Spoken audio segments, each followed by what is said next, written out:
If you guys don't understand this, you'll probably never really be rich. And this one thing is sort of the key. It's how the rich use debt. In fact, it's also how Elon Musk used debt to get $94 billion for quote unquote free. The truly wealthy use debt in a way that we don't really understand. And I wrote about it in this tweet that went a little viral. And so I thought we'd break it down here. This tweet is all about one type of debt that the wealthy use that I consider good debt.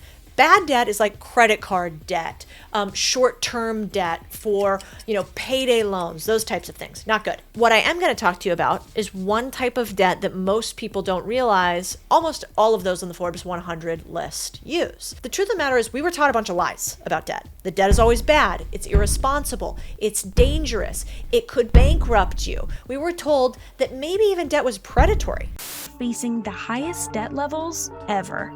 All debt is bad. If you go to college, you're almost certainly going to get it. And if you do, it will follow you for the rest of your life. And when you scroll through the responses on this tweet, it's pretty hysterical because some mention that the Aramaic word for sin and debt in the Bible are the same.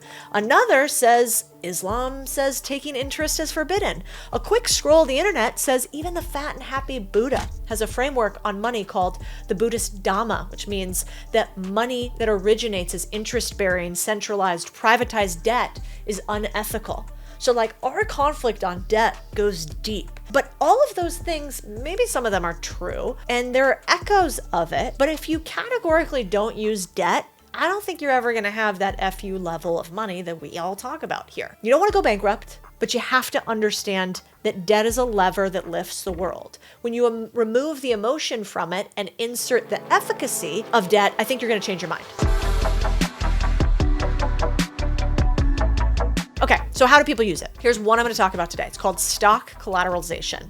Fancy word with a ton of vowels that really means this: avoid taxes, take out loans on your equity. So Elon Musk, Larry Ellison, Bill Gates all borrow against their stock to get money and avoid capital gains taxes. This is called securities-based loans, stock collateralization. But really how it works is if you hold a sizable number of shares of a listed company, you can do this same thing. You can essentially take out money on your equity. Let's do a case study really quick. Musk, for instance, has an evergreen credit facility. That means a line of credit, debt, $90 billion, where he uses this strategy. He takes out his full 175 million shares of Tesla stocks, let's say at Merrill Lynch, where he has them. He calls up his banker and he says, hey, can you pledge, which means put up the collateral at the bank in my stock in order to give me cash? So let's say they won't let him do all 175 million, or he doesn't want to. So he takes 88.3 million Tesla shares, which is what he did. That's a 36% of his stake. That 36% is worth $94 billion. Because he collateralizes or uses them as something that the bank can come in and take back if he doesn't pay back their loan, he can take out now $94 billion in cash without having to sell his stock. He doesn't have to make any changes. It's just a loan. Typically, the interest rate on these loans are 1% to 3%. They're super, super low. And now Elon's money can keep growing because he believes in Tesla and the stock staying in the market, but he can take the $94 billion and go do something else with it. So let me tell you how common this is. 32 billionaires that we can track from the Forbes 400 have this type of line of credit. Of about, let's call it Fortune 500 companies, all of those that are out there, more than 500 of their executive officers have stock loans. And 5% of large shareholders pledge collateral too. So that means even the people who own the stock do this thing. The average pledge is $427 million. Pennies, basically. Now, while the total amount tracked from this group is going to astound you, it's more than $239 billion. And that's according to Audit Analytics. I'm not making this stuff up. So the most successful people do it. A bunch of executives do it. How does it work and how can you use it? Okay, well, how do you repay the loan without selling? Lots of people ask me, aren't you just kicking the can, having to eventually pay? Maybe, or your stock keeps growing and covers your debt service, which means the amount that you have to pay as interest on your loan. So say you're getting a return of 10% over time and you're paying less interest than that, you are ahead. If your loan interest rate is 5%, but you're making 10%, we are fucking winning. Your dividends basically pay for the interest. Now, you would say, hey, I totally get why they do it. It's like free money. But why else do rich people take out these loans? Shocker, it's because they're not dumb. First and foremost, taxes. It is much cheaper to borrow against the value of your shares than to sell and pay taxes to cover the gains. Think about this for a moment. Let's get mathy on you. Federal capital gains tax can be 37% at the high end. States also have capital gains tax. So if you live in the tax prison hellhole with beautiful scenery that is California, you have a 13.3% capital gains tax, which is probably why Joe Rogan picked up to Tejas before that Spotify deal came through, or why most executives do the same things before they sell their stocks. It's pretty simple. Capital gains tax equals price of the stock sold minus original purchase price. So anything that is the difference between those two, they're paying. So let's do a cost comparison of how this breaks down, which is pretty astounding. So let's say the interest expense is 1.5%, could be up to 3%. Over 5 years, let's say you have a $100 million loan. A $100 million loan at 3% APR equals $3 million in paid interest. 3 million x 5 years equals $15 million paid. Now, capital gains tax with no loans, let's say you have $100 million at 35% tax, that equals $35 million paid in taxes. So you can already see the difference. You're saving 20 million bucks at the top. Now, I'm no genius, but the difference between the two sounds pretty good to me. I'd like to keep $20 million in my pocket.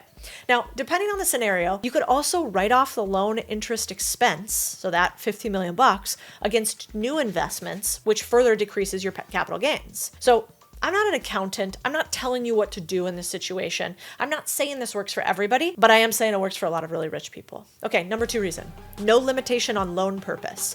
So for a mortgage loan, you have to buy a property, right? They're not going to loan you money for $1 million house for you to go buy a truck. For a stock margin loan, you need to buy stock. So when you want to have a margin account where you're going to say, I'm going to buy this stock and I want to have extra money to buy more stock, it goes to that one particular stock, right? Stock margin. For a stock collateral loan, which is what we're talking about here, you can do pretty much whatever you want. The interesting thing about these types of loans is that banks typically do not request a loan purpose. So you could take out $94 billion if you were Elon and buy Mars, or you could buy a home, travel, pay off expenses. You have a lot more flexibility. Now, it is up to the bank, but typically when they're dealing with these big dogs, they don't really care. Number 3 is it's a simple process. So I don't know about you guys. Have you gotten a mortgage lately? It is a colonoscopy.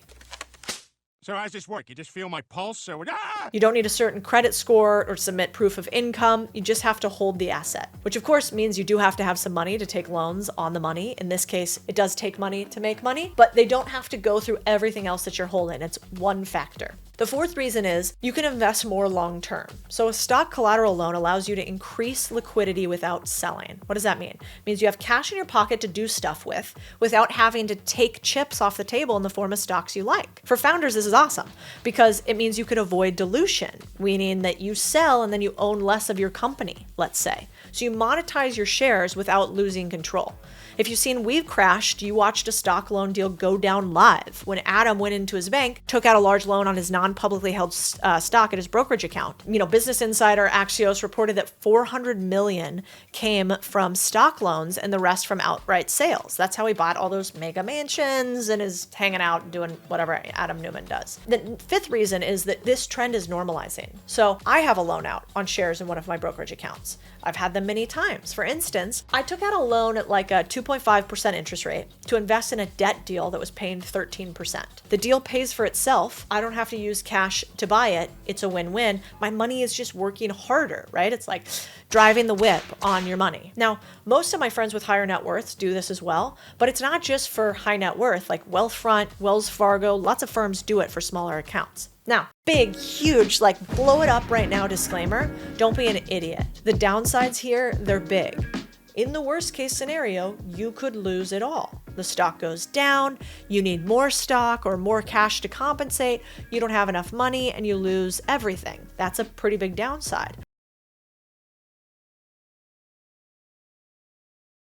Oh my gosh. Okay, so I'm late, nothing new there. But I wanted to give this to you guys really quick. We, like many of you, hate tax season. And so I reached out to our partner today, Bench, thank you Bench, to get these businesses in working order. And they told me about this thing that I'm kind of obsessed with. It's called Bench Retro, which basically means that if you're late, It's actually fine. They help businesses get back in line with the IRS. They help businesses clean up their historical nightmares. And they basically make sure that there's no job too big, messy, or, badly done. So if you guys don't know about Bench Retro, you should check it out. Thanks for sponsoring our video. I love these guys. Link below. And you know how we do it here. I don't talk about anything I don't use. All right, I gotta go. There's also an opportunity cost, which means your stock could be locked up, unable for you to sell until the loan's repaid, and then you miss out on a great deal. This is why firms are thoughtful on who are allowed to do this.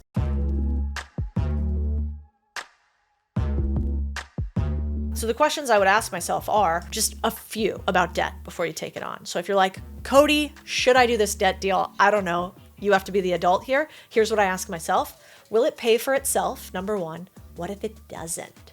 So I play this out. It's called second and third order effect thinking. So you're basically thinking, what if, what if, what if? Number one, will it pay for itself? I only take on debt when whatever I'm using it for will pay me more than the debt service. So more than the interest rate. So I don't buy boats or fast cars, I do deals. Here's an example. I bought a rental property with a stock loan using the income to pay for the debt service. So I made more than the 3% they charged me. Example number two, buy a business with a stock loan, use the profit to pay for the debt service. All right, the second, what if it doesn't work out? What if I am totally wrong and I end up not being able to cover the debt service? What will I do? I try to not take risks that I'm aware of, at least, that will bankrupt me.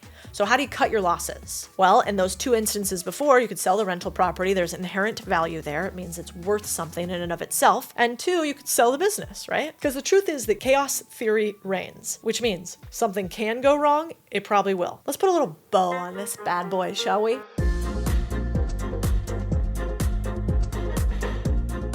Debt is neither good or bad. It's simply a tool that the super wealthy truly understand and wield intelligently, and that most of us do not use well. And, I understand this because I came from an immigrant family where the thought of debt was so bad that my parents don't even have a mortgage on their house. They paid it off entirely because they were concerned about what it could mean to owe somebody something. But when you think about debt as just a financial instrument, your game changes completely. You never want to forget the old Warren Buffettism, which is never risk what you have and need for what you don't have and don't need. But you definitely need to understand this tool called OPM, or other people's money. If you have questions on debt, why don't you throw it below? We'll try to answer some of them. Did I forget to tell you that we have an entire article on this on Contrarian Thinking? If you want to subscribe to our newsletter, if you want to see all these graphs broken down, nice little detail, I would subscribe right here.